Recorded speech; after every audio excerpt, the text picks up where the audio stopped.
Mini ചേച്ചി ഒരു ഇതിൽ പറഞ്ഞിട്ടുണ്ട്, ധ്യാൻ ചേട്ടൻ പൈസ പോലും നോക്കാതെ ഒരു മൂവിക്ക് വിളിച്ചാ പോകുന്നു അഭിനയിക്കാൻ. ഞാൻ പൈസ പോലും നോക്കാതെ ഞാൻ പോകും. ഞാനോട്ടും പൈസ നോക്കാറില്ല. നല്ല സിനിമയാണെങ്കിൽ പോയി അഭിനയിക്കും.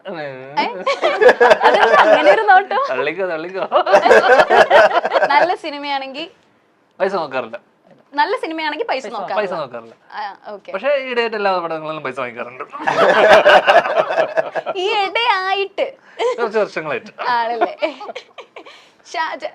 ഏത് സിനിമയിൽ ഏറ്റവും കൂടുതൽ പേയ്മെന്റ് കിട്ടിയെന്ന് പറയാൻ പറ്റുമോ? പറയാലോ. എന്തൊക്കെ അറിയണം? കുഴപ്പമില്ല, ചുമ്മാ പറ്റുമെങ്കിൽ പറഞ്ഞാൽ മതി.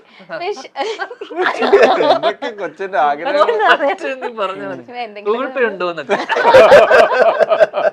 സ്റ്റേറ്റ്മെന്റ് ഒന്നും വേണ്ട, ചുമ്മാ അറിഞ്ഞിരിക്കാലോ ഏതിലാണെന്നുള്ളത്. ഇപ്പൊ ഷാജോൻ ചേട്ടൻ കുറെ സീരിയസ് റോൾസ് ഒക്കെ ചെയ്തിട്ടുള്ളതാണ്. അപ്പൊ ഇതും ഒരു സീരിയസ് റോള് തന്നെയാണോ?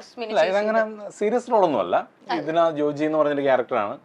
ധ്യാൻ അവതരിപ്പിക്കുന്ന കഥാപാത്രത്തിന്റെ നെയ്ബറാണ്, ധ്യാൻ്റെ ഒരു ഫ്രണ്ടാണ്, ഒരു മെന്ററാണ്. എന്തെങ്കിലും കാര്യങ്ങളുണ്ട് ഡിസ്കസ് ചെയ്യുന്ന ആളാണ്. ഫാമിലി ഫ്രണ്ട്സ് ആണ് ധ്യാൻ്റെ, ദിവ്യയുടെ ക്യാരക്ടറും സ്മിനുവിന്റെ ക്യാരക്ടറും ഒക്കെ.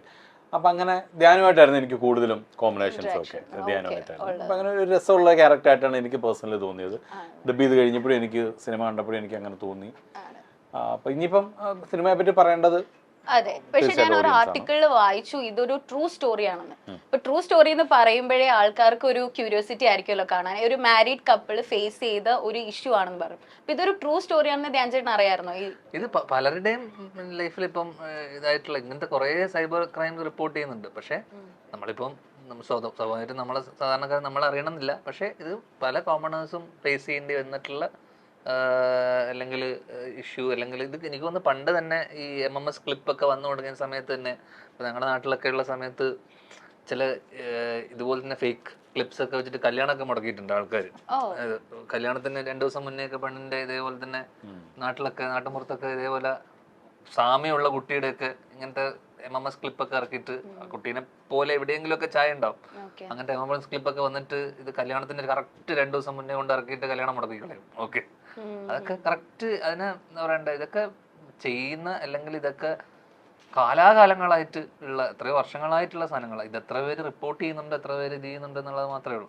ഇതിനെ ഇതിനകത്ത് നമ്മളതിനെ എത്ര പേര് പുറത്തു പറയുന്നുള്ള ഇങ്ങനത്തെ ഒരു ഇഷ്യൂലൊക്കെ പെടുമ്പോൾ പലരും ഇതിപ്പോ കഴിഞ്ഞ ദിവസം വരെ ഹണി ട്രാപ്പ് ഒരു പുള്ളിയുടെ 2.5 കോടി രൂപയോളം ഒരു അദ്ദേഹത്തിന്റെ എനിക്കൊന്ന് 2.5 crore-ഓളം ഒരു വർഷത്തോളമായിട്ട് അവരെ അറസ്റ്റ് ചെയ്തു, ഒരു കപ്പിള്. അപ്പം ഇതൊക്കെ നടക്കുമ്പോഴല്ലെങ്കിൽ പുറത്ത് വാർത്തയായിട്ട് വരുമ്പോഴാണ് നമ്മൾ ഇങ്ങനെയൊക്കെ നടക്കുന്നുണ്ടെന്ന് നമുക്ക് അറിയുന്നത്. അപ്പം ഇതൊക്കെ കാലാകാലങ്ങളായിട്ട് എക്സ്പീരിയൻസ് വന്നിട്ടില്ലല്ലോ അല്ലേ ഹണി ട്രാപ്പ്? അല്ല അങ്ങനെ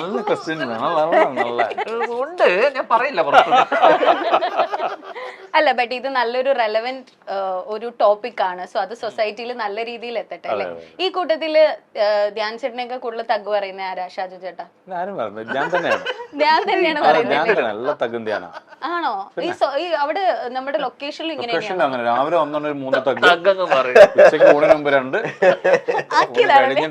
സീരിയസ്ലി ഞാനൊരു കോട്ടയുണ്ട് അത് അങ്ങനെ പറഞ്ഞോണ്ടിരിക്കും. ആണോ? വടക്ക് നോക്കി യന്ത്രത്തില് ശ്രീനേട്ടൻ മറ്റേ വാഴച്ചൂട്ടി കൊണ്ടുപോയി നിർത്തി കഥ പാറു ചേച്ചിയോട് പറയുന്ന പോലെ അങ്ങനെ പക്ഷെ ധ്യാൻ ചേട്ടന്റെ തെഗാണെന്ന്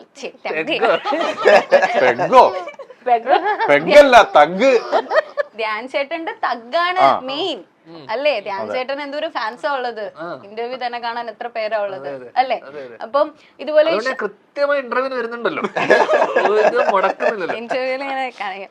ഇപ്പൊ കോമ്പോസ് കുറെ പേരുണ്ടല്ലോ. ധ്യാൻ ചേട്ടന്റെ കൂടെ ഒരുപാട് കോമ്പോസ് ഉണ്ട്, ഇന്റർവ്യൂ കോമ്പോസ് ഉണ്ട്. അതുപോലെ ഇപ്പൊ ഷാലും ധ്യാൻ ചേട്ടനായിട്ട് കുറെ മൂവീസ് ഇപ്പൊ ചെയ്തിട്ടുണ്ട് അല്ലേ?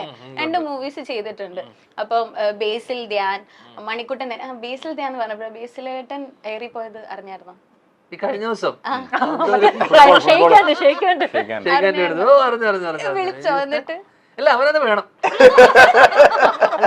സംഭവം നടന്നു പോയ ആളെ ഇവന് മനസ്സിലായിട്ടില്ല. എനിക്കൊന്നും ഇവനെ അറിയേയില്ല എന്നാ പുള്ളിക്ക്. ടോവിനോട് കമന്റ് കണ്ടായിരുന്നു.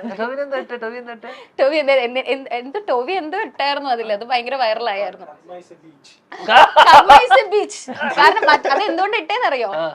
അതറിഞ്ഞിട്ടില്ല. ഇത് ടോവിനോ ആക്ച്വലി ഇതെല്ലാം ഇത് എയറിലാവാൻ ചെയ്തപ്പോ. കാരണം ബേസിലും ടോവിനോയും രണ്ടുപേരും കൂടി ഒന്ന് പൂജയ്ക്ക് പോയപ്പോ ഇങ്ങനെ തൊഴുകാൻ വേണ്ടി നിന്നപ്പോ എന്റെ വീഡിയോ ഉണ്ട്. ടോവിനോ അത് ചെയ്തപ്പോഴേക്കും അവരത് മാറിപ്പോയി. അപ്പൊ ടോവിനോ ചമ്മിപ്പോയി. അത് തന്നെയാണ് ഇപ്പൊ തിരിച്ച് ബേസിലിന് വന്നത്. അപ്പോൾ ബേസിൽ അതുകൊണ്ടാണ് കളിയാക്കി. അപ്പൊ ബേസിലിനെ എനിക്ക് നൈസായിട്ട് ടോബി ആളെ വിട്ടിട്ട് ജയിപ്പിച്ചതാവാനേ സാധ്യതയുള്ളൂ. ഫുട്ബോളുകാരനോട് പറഞ്ഞിരുന്നത് അവനെ മൈൻഡ് ചെയ്യണ്ടല്ലേ. ഇപ്പൊക്കെ കാണാം. ബേസിലെ നോട്ടം ഭയങ്കര കോമഡി കേട്ടോ. പാവം. ഇങ്ങനെ നോക്കി നിന്നിട്ട് അയാളങ്ങ് പോയിട്ട് അത് ഭയങ്കര കോമഡി. ഇത്തരത്തിലുള്ള അവഗണന ഉണ്ടാവുന്ന നല്ലതാ. നമ്മുടെ ബേസിലേട്ട കേക്കട്ട. നിങ്ങൾ ആരും അറിഞ്ഞിട്ടേ ഇല്ല, കേക്കണ്ടെന്ന്. ശരി, അതെ അറിയാൻ വേണ്ടിയായിരുന്നു പറഞ്ഞത്. കാരണം ചില സമയങ്ങളിൽ അത് നമ്മൾ എന്തൊക്കെയോ ആയി എന്നൊക്കെയുള്ള ഒരു വിചാരം വരുമ്പോ അവനത് ആവശ്യമായിരുന്നു. ആണല്ലേ. ചില സമയങ്ങൾ ഞാനും അങ്ങനെ അവനെ അവഗണിക്കാറുണ്ട്. ഫോണൊക്കെ വിളിക്കുമ്പോ കട്ട് ചെയ്ത് കളയുക, എടുക്കാതിരിക്കുക.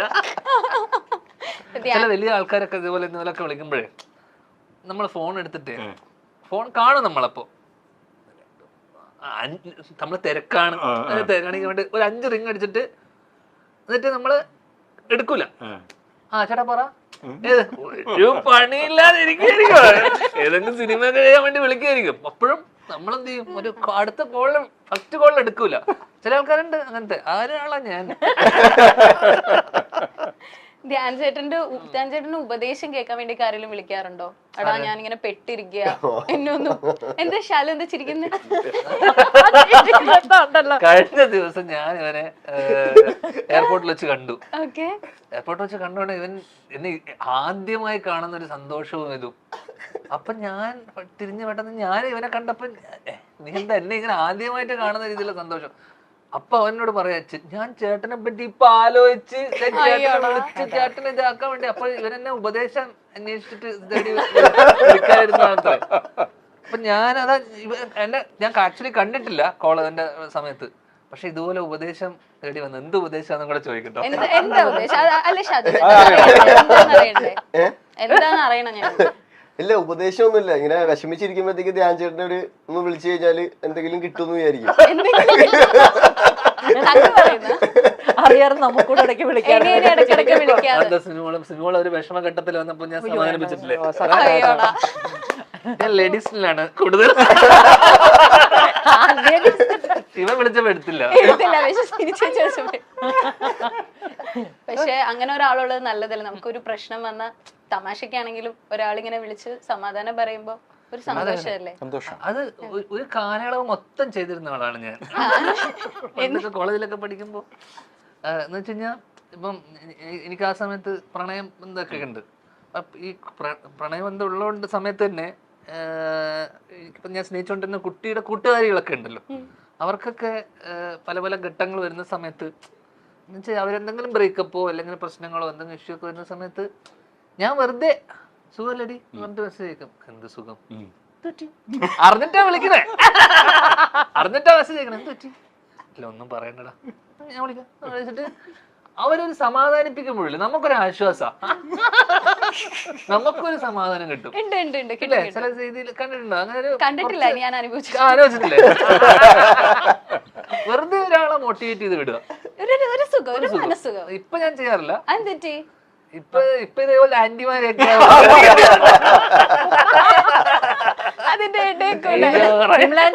എന്നെ പ്രത്യേകം ഏൽപ്പിച്ചിട്ടുണ്ട്, അവനെ ശ്രദ്ധിച്ചോണോ, എന്റെ സ്ഥാനം നിനക്ക് മോക്ക് തന്നേക്കുവാന്ന് പറഞ്ഞേക്കുന്നത്. അമ്മയെ പോലെ, അതുകൊണ്ട് കുഴപ്പമില്ല. എന്നിട്ട് ഇപ്പൊ ബേസിലേട്ടനോട് എന്ത് ഉപദേശം കൊടുക്കാനുള്ളത്? ആർക്കാ? ബേസിലേട്ടന്. അവനെന്താ ഉപദേശിക്കാൻ? അവനല്ലെങ്കിൽ നാട്ടിൽ നിന്ന് കിട്ടുന്നുണ്ട്, അവിടെ കിട്ടിക്കൊണ്ടിരിക്കണെന്നല്ലേ. ഇന്റർവ്യൂ സ്റ്റാർ എന്നാണ് ഇപ്പോൾ എല്ലാവരും ധ്യാൻ ശ്രീനിവാസിനെ വിളിക്കുന്നത്.